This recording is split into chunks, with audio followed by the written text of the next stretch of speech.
Sebutkan saudara kita tentang Nahdlatul Ulama NU. Sebutkan tentang saudara kita yang ada di Persis. Sebutkan sesaudara kita yang ada di kelompok perjuangan Ikhwanul Muslimin. Sebutkan sesaudara kita yang mana saja yang akan kita sebutkan. Mereka Ahlus Sunnah wal Jamaah seluruhnya. Berangkat dari kelebihan dan kekurangan mereka, mereka saudara kita, kita saudara mereka. Kalau setiap kelompok berpikir macam ini, maka akan ketahuan bahwa kita sesama kita tidak layak untuk dibentur-benturkan dan tidak pantas untuk saling bermusuhan. Musuh kita yang nyata adalah Yahudi, Zionis Israel. Musuh kita yang nyata adalah Nasara yang memerangi Islam yang di bawah payung PBB dengan Amerikanya. Musuh kita yang nyata pada hari ini adalah Syiah yang dipimpin oleh Iran di seluruh dunia. Ini musuh kita yang nyata. Jelas siapa di hadapan kita. Tetapi umat Islam dibentur-benturkan dengan isu-isu yang mereka yang buat, orang kafir itu buat, termasuk Syiah yang buat, semacam Wahabi dan segala macamnya. La haula wala quwata illa billah. Ibarat Allah, tentang masalah ini perlu saya beritahukan dan semoga saja nasihat ini bermanfaat untuk saya, saudara saya yang tercinta seluruh Ahlus Sunnah wal Jamaah dimanapun berada. Hari ini Arab Saudi diserang habis-habisan. Amerika juga bersatu dengan Iran. Iran berarti di belakangnya ada Rusia, ada Cina, ada India dan lain-lainnya. Ini adalah blok timur. Amerika sebagai energi terkuat yang ada di PBB menyatakan Iran adalah saudara kita. Sekarang di Iran, seluruh kota-kota yang ada di Iran hari ini ibarat Allah, semua tulisan-tulisan matilah Amerika di dinding-dinding di mana saja sudah mereka hapus. Yang digantikan dengan matilah Saudi, matilah Saudi, matilah Saudi. Lalu orang-orang muslimin di seluruh dunia termasuk di Indonesia berhasil dibakar dan disulut dengan isu Wahabi yang disematkan kepada Saudi. Disematkan kepada imam-imam yang memimpin di Masjidil Haram, di Masjid Nabawi. Disematkan istilah Wahabi ini kepada ulama-ulama yang bersumber dari Saudi. La haula wala quwata illa billah. Ketahuilah hamba-hamba Allah, ini fitnah. Sebab apa? Dengarkan hadis-hadis Rasulullah sallallahu alaihi wasallam berikut ini. Semoga kita tersadar betapa kita telah diadu domba oleh musuh-musuh Allah yang membawakan istilah-istilah yang tidak patut untuk dipercayai bersama. Saya yakin dan berbaik sangka bahwa seluruh yang hadir dalam Jumatan ini di masjid ini insyaallah taala bukan termasuk orang-orang yang mudah disulut dengan paham-paham seperti ini. Tetapi saya berharap melalui media yang ada, media sosial yang ada, dari dunia maya segala macamnya, di seluruh Indonesia bahkan menerobos ke seluruh dunia, sampailah hendaknya nasihat ini. Bahwa sesungguhnya isu-isu yang tidak pantas disematkan kepada Islam, khususnya Wahabi-Wahabi, dan menyerang Arab Saudi. Sekali lagi, saya termasuk orang yang benci dengan Arab Saudi. Dulu, kenapa? Loyalitas Arab Saudi pada Amerika. Loyalitas Arab Saudi kepada Zionis Israel, loyalitas mereka. Tapi ketika Arab Saudi jatuh ke tangan orang yang saleh, insyaallah, Allahu a'lam, di tangan Raja Salman, bagaimana dia mendeklarasikan kesatuan umat Islam di atas kepentingan Islam, bagaimana dia bersumpah bahwa akan membebaskan Al-Quds, bagaimana dia menyatakan baraknya terhadap segala macam kejahatan-kejahatan yang dilakukan oleh Timur dan Barat, terkhusus oleh PBB, dan tidak mau lagi diatur oleh PBB. Lihat bagaimana sekarang Islam benar-benar menjadi perhatian utama, dan sejak itu Amerika berpihak kepada Iran. Sejak itu Amerika bertekad untuk menghabisi Ahlus Sunnah wal Jamaah melalui lokomotif yang paling benci kepada Islam, yaitu Syiah. Maka kaum muslimin, perhatikan sekarang.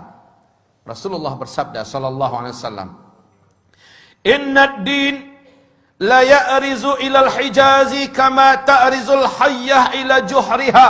Sesungguhnya agama ini pada akhirnya nanti akan kembali berpusat dan berfokus kepada Hijaz, sebagaimana berpusatnya dan berkutatnya ular di dalam lubangnya.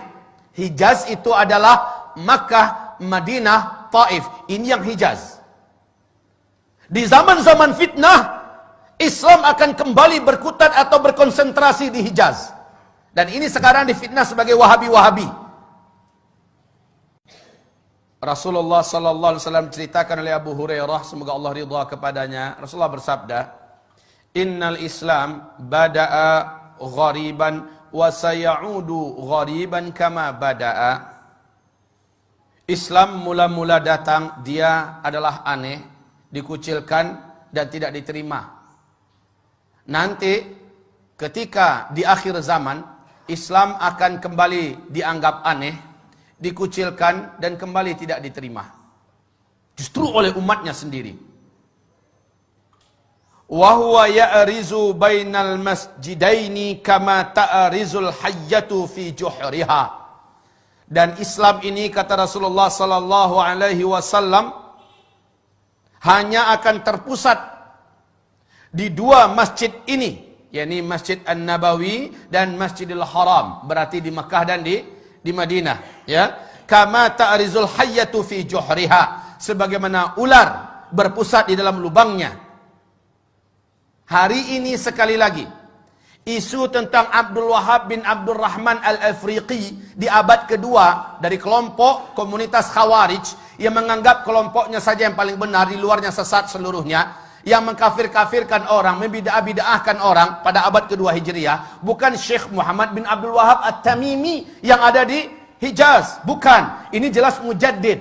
Tetapi umat Islam ini dengan dalam buku yang ditulis oleh Muhammad Novelis, Zionis dan Syiah bersatu menghantam Islam. Ternyata istilah Wahabi-Wahabi yang harusnya di abad kedua yang muncul itu, si Khawarij itu, ini yang dihidupkan dan disematkan kepada Syekh Muhammad bin Abdul Wahab. Dan ini tidak benar, ini batil. Syekh Muhammad bin Abdul Wahab adalah seorang mujaddid, ulama Ahlus Sunnah wal Jamaah.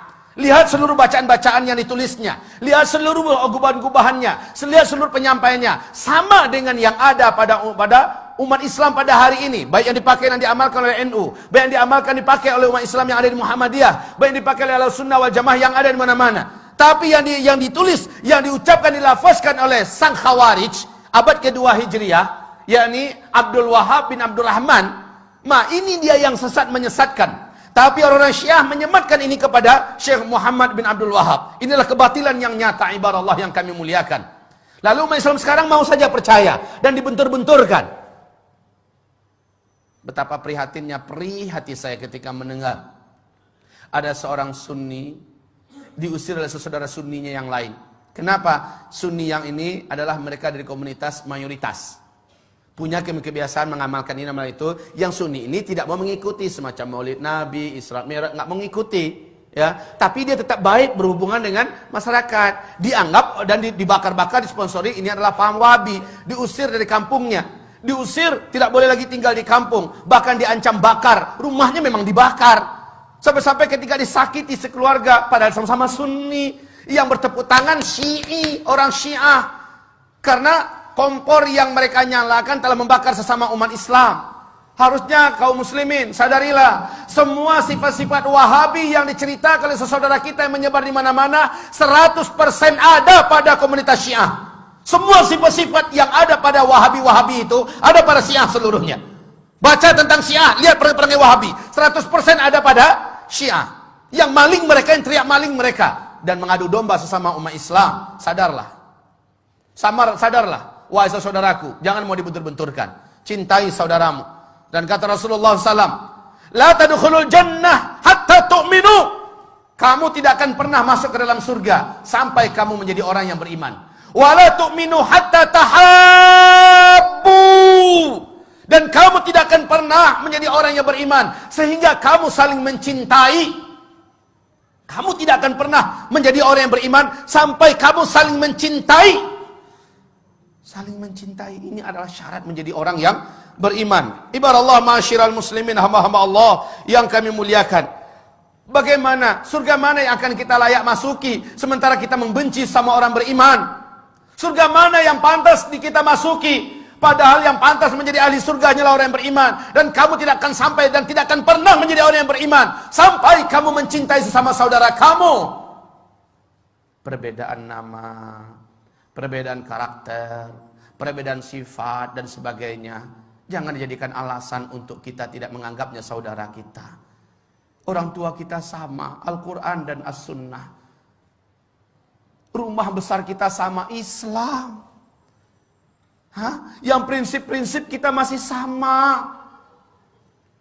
Hanya perbedaan-perbedaan ini jangan sampai kita mau dicabik-cabik.